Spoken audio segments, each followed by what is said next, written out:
Hey everybody, Sam here from Sugar Spun Run, and today I'll be showing you how to make my favorite easy homemade brownies.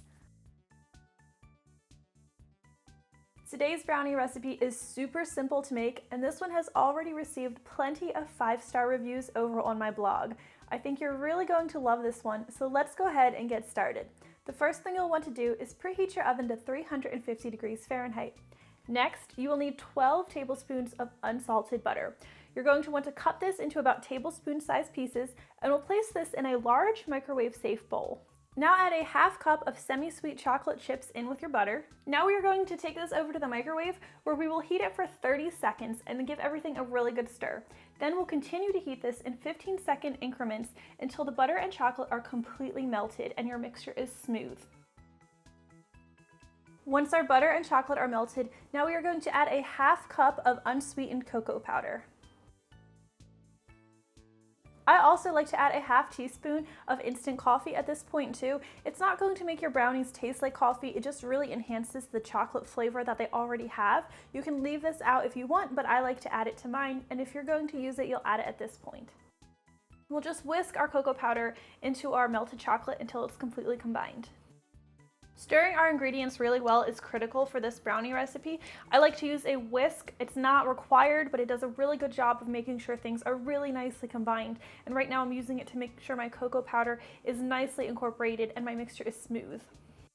Now we will add our sugar. You're going to need 3/4 cup of granulated sugar and another 3/4 cup of tightly packed light brown sugar. I love using brown sugar in this recipe. It really helps add a little bit of extra flavor to the brownies, makes them nice and moist. I definitely recommend using it. And we'll just stir this until it's nicely combined. Next, we'll add our eggs. You'll need 2 large eggs plus 1 large egg yolk for this recipe. I recommend using room temperature eggs. You don't want to use cold eggs or they'll kind of shock your batter. It's going to make it harder for things to get evenly incorporated, so I recommend using room temperature eggs. I'm going to add these into the batter one at a time, whisking well after each addition.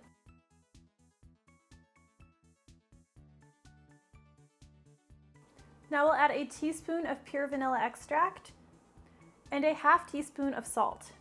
We'll give everything a good stir. Look how nice and glossy that looks. Now you'll need just 1 cup of all-purpose flour, and we'll add this to our batter and whisk it in until our ingredients are nicely combined and our batter is smooth and glossy. Finally, I like to add 3/4 cups of semi-sweet chocolate chips for just an extra punch of chocolate flavor. And I'll just fold these in with a spatula. At this point, your brownie batter is done. Now we are going to pour this into a 9x9 baking pan. I like to line mine with parchment paper, but if you don't have parchment paper, you can lightly grease and flour your pan instead, or you can spray it with baking spray. I like to use my spatula to spread the batter evenly into the pan. Now we will bake our brownie batter in our 350 degree Fahrenheit preheated oven for about 30 to 35 minutes. Keep in mind that if you're using a glass dish instead of a metal one, it will probably take a bit longer to bake. Now what we're looking for is when we insert a toothpick into the center of our brownies, it should come out with a few moist, fudgy crumbs, not wet batter, and you want to make sure that you're not hitting a chocolate chip or it's going to come out really chocolatey.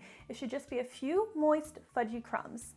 If your toothpick comes out completely clean, your brownies are definitely done. Take them out of the oven. You'll want to let these brownies cool for a little bit before digging in, but don't wait too long because they are absolutely best when served warm. And that is all there is to this easy 1-bowl homemade brownie recipe. I hope you guys will give this one a try. It's better than any box mix you're ever going to buy at the store. I think you're really going to love it. Thank you so much for watching, and I'll see you next time.